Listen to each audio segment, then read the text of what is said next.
नमस्कार विद्यार्थी मित्रों, धोरण 11 कॉमर्स विषय आंकड़ाशास्त्र प्रकरण 3 આપણું ત્રીજું ચેપ્ટર મધ્યવર્તી સ્થિતિના માપ બરાબર।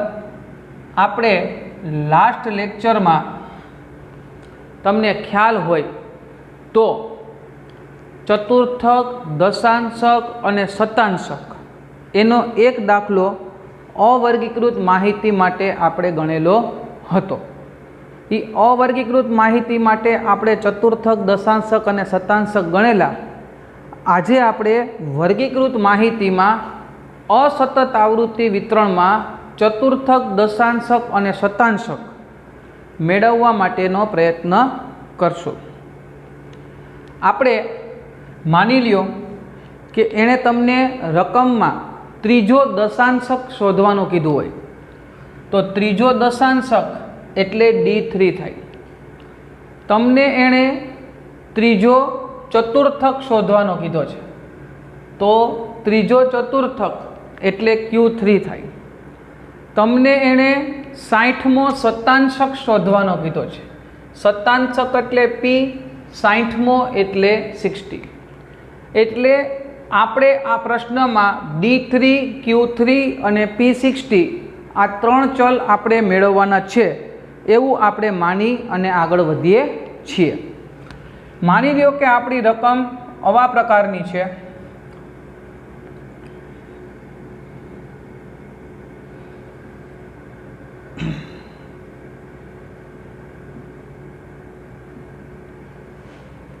આ આપણા માટે અવલોકનો છે અને આ આપણા માટે આવૃત્તિ છે।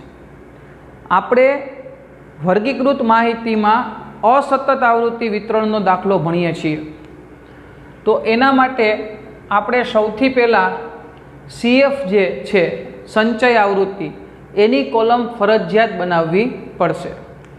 તો 2 ના 2 એમનેમ, 2 ને 4 6, 6 ને 3 9, 12 ને 9 21, 21 ને 18 39 અને 10 49।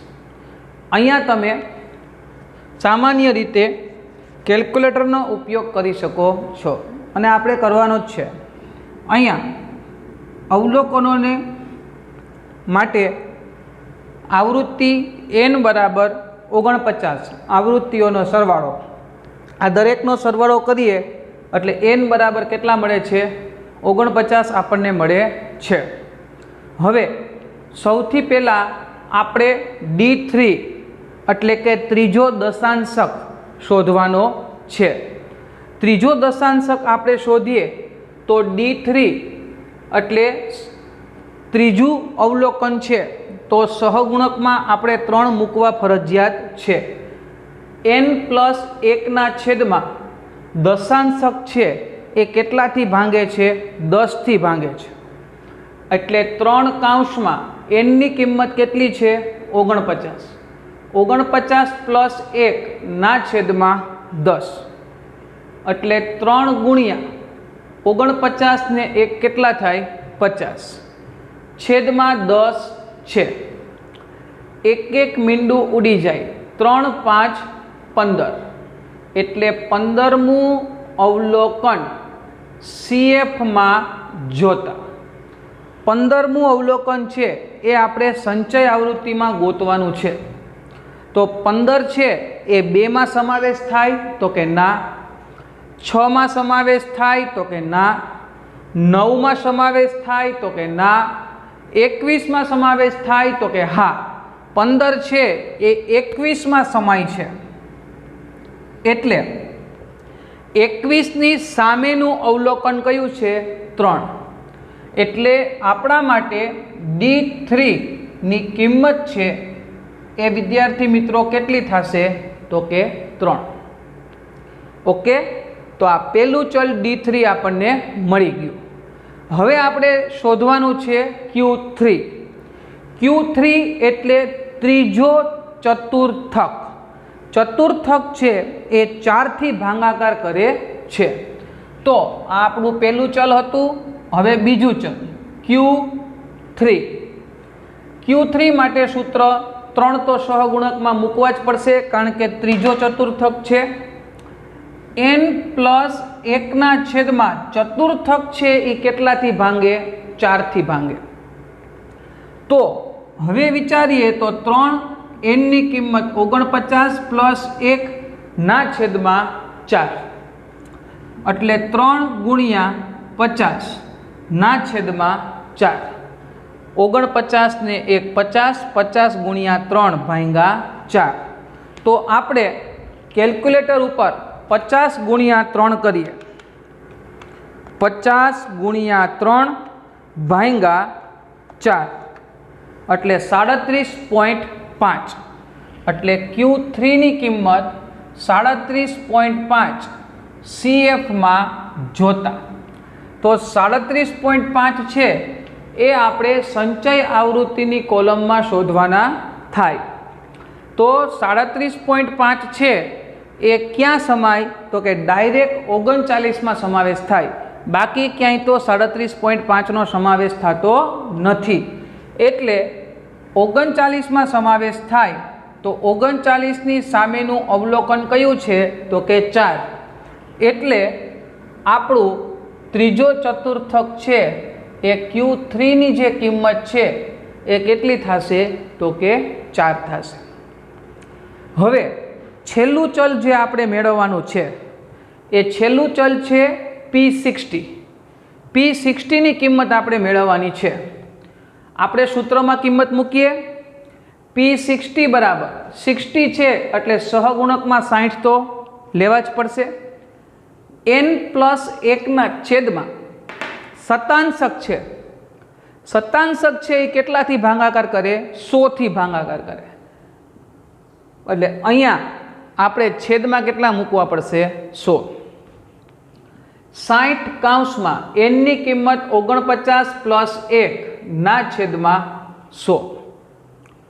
60 × 49 ને 1 કેટલા થાય? 50 છેદમાં 100। તો 1 0 50 નો ઉડી જાય અને 1 0 60 નો ઉડી જાય। તો વધે શું? તો કે 6 × 5 વધે। 6 × 5 વધે એટલે 6 × 5 ને 30મું અવલોકન CF માં જોતા। એટલે કે આપણી જે સંચય આવૃત્તિની કોલમ છે એમાં આપણે 30મું અવલોકન ગોતવાનું છે। તો 30મું અવલોકન છે એ પણ 39માં જ સમાય, બીજે ક્યાંય એનો સમાવેશ થાય નહીં। તો 39ની સામેનું અવલોકન કયું છે? તો કે 4। એટલે આપણા માટે P60 ની કિંમત છે એ કેટલી થશે? તો કે 4। તો બાળકો આ હતું વર્ગીકૃત માહિતીમાં અસતત આવૃત્તિ વિતરણ હોય ત્યારે આપણને ચતુર્થક, દશાંશક અને શતાંશક શોધવાનું કીધું હોય। તમારો પ્રશ્ન એ હોય કે અહીંયા જો કદાચ પોઈન્ટમાં આવે તો શું કરવું? તો કે જો પોઈન્ટમાં આવે તો પોઈન્ટમાં જ આવેલું છે 3.5 છે એ 3.5મું 37.5મું અવલોકન છે એ પોઈન્ટમાં જ છે, પણ એ એક જ અવલોકનમાં સમાઈ જતું હતું તો પછી તમારે કંઈ વર્કિંગ કરવાની જરૂરિયાત રહેતી નથી। કોઈ એવું અવલોકન આવે કે જે બેયમાં સમાવેશ થતું હોય, બરાબર? દાખલા તરીકે 21.75 તો 21માંય આવે અને 39માંય આવી શકે। તો ત્યારે તમારે વર્કિંગ કરવી પડે કે 21મું અવલોકન પ્લસ 0.75 કૌંસમાં 22મું માઇનસ 21મું અવલોકન। પણ અહીંયા તમારે એ વસ્તુ કરવાની જરૂરિયાત રહેતી નથી। તો આ જે હતું એ વર્ગીકૃત માહિતીમાં અસતત આવૃત્તિ વિતરણ માટે થઈને તમારે જે કંઈ પણ ગણતરી કરવાની થાય એ 1 મિનિટ જોઈ લ્યો, પછી આપણે આગળ વધીએ।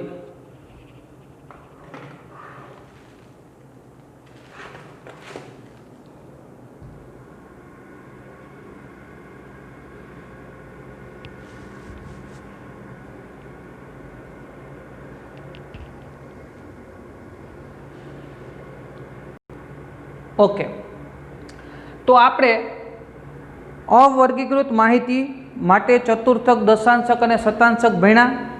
વર્ગીકૃત માહિતીમાં આપણે असमान वर्ग लंबाई होय त्यारे आपणे दाखलो गणता शीखाता। हवे जो सतत आवृत्ति वितरण होय, सतत आवृत्ति वितरण एटले के वर्ग लंबाई होय तो ए वर्ग लंबाई वखते आपणे केवुं सूत्र वापरवुं पड़शे एनो आपणे अभ्यास करी लईए।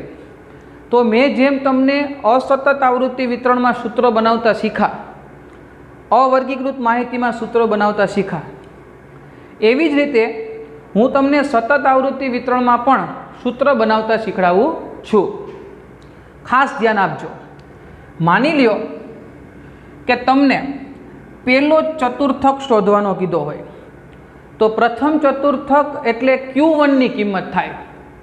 એટલે માની લો કે સતત આવૃત્તિ વિતરણ હોય તો સૂત્ર શું મૂકવાનું? પહેલા n/4 n/4 માં અવલોકનની કિંમત એટલે તમે સંચય આવૃત્તિમાં જોશો CF માં એટલે ન્યા તમને જેમ મધ્યસ્થમાં વર્ગ મળતો તો એમ જ તમને આમાં કોઈ પણ એક વર્ગ મળશે।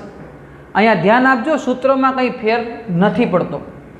Q1 बराबर मोटू सूत्र L plus n/4 minus CF छेदमा F गुणिया C। मध्यस्थ हतो त्यारे तमे n/2 मूकता, चतुर्थक छे एटले शुं मूक्युं n/4, बाकी CF तमे मध्यस्थमांय मूकता, F तमे मध्यस्थमांय मूकता અને C એટલે વર્ગ લંબાઈ।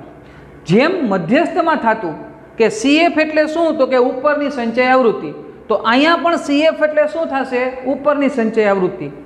F એટલે શું થશે તો કે મધ્યસ્થ વર્ગ હતો ન્યા અહીંયા ચતુર્થક વર્ગ આવશે, એટલો ફેર, બીજો કંઈ ફેર પડતો નથી।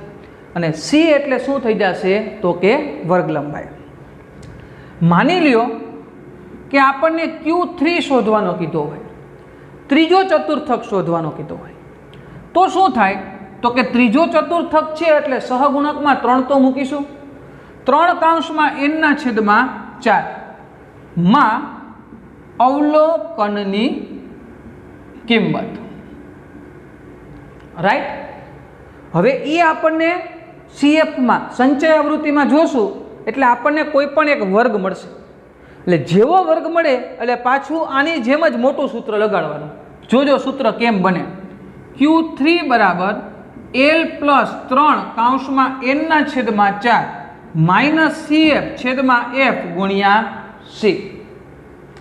અહીંયા n/4 હતું એટલે અહીંયા n/4 આવ્યું, અહીંયા 3 n/4 હતું એટલે અહીંયા પણ 3 n/4 આવી ગયું। કંઈ જ ફેર નથી।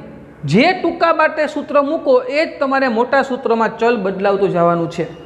તો હવે તમારો પ્રશ્ન એ હોય કે આપણને દશાંશક કે શતાંશક શોધવાનું કીધું હોય તો આપણે શું કરીએ?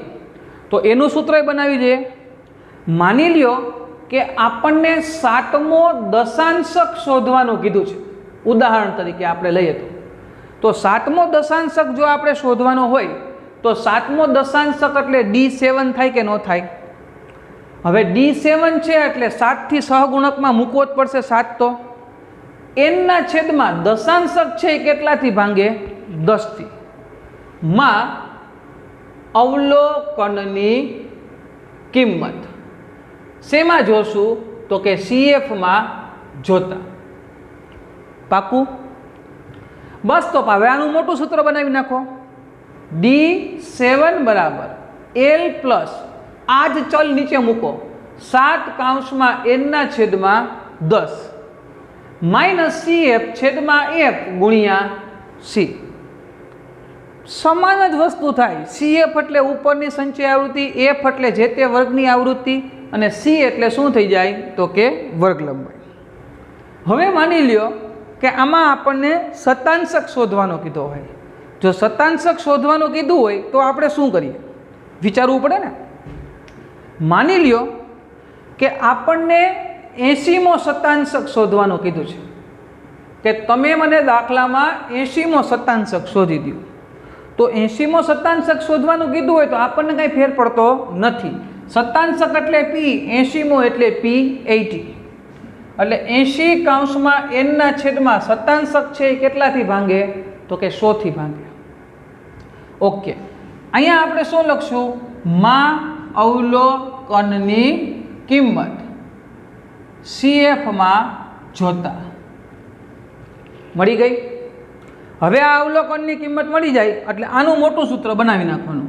P80 બરાબર L પ્લસ આ જ ચલ લખી નાખો 80 કૌંસમાં n ના છેદમાં 100 માઇનસ CF છેદમાં F ગુણ્યા C.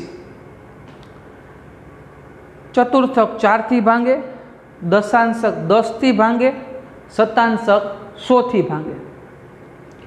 એ નિયમ મુજબ તમે હાઈલા જાઓ એટલે સતત આવૃત્તિ વિતરણનું પણ કોઈ પણ સૂત્ર હોય તમે જુઓ, અહીંયા આપણે દરેક જગ્યાએ અલગ અલગ ચલના સૂત્ર બનાવ્યા. બાકી જો તમે સૂત્રો યાદ રાખવા બેસો તો 3 ચતુર્થક હોય અને 9 દશાંશક હોય એટલે 9 ને 3 કેટલા થયા? 12 અને 99 શતાંશક હોય. હવે તમે વિચાર કરી લ્યો કેટલા સૂત્ર બને? બને કે નહીં?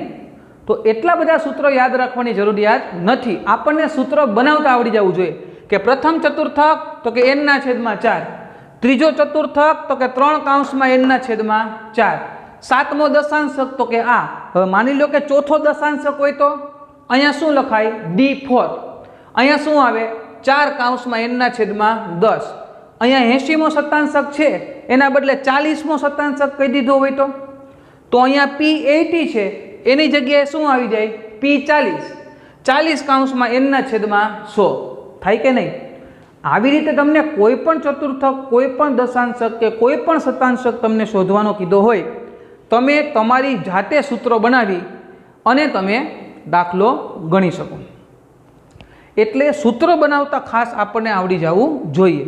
જો સૂત્ર બનાવતા આવડી જાય તો પછી આપણને દાખલાઓમાં પ્રોબ્લેમ થતો નથી.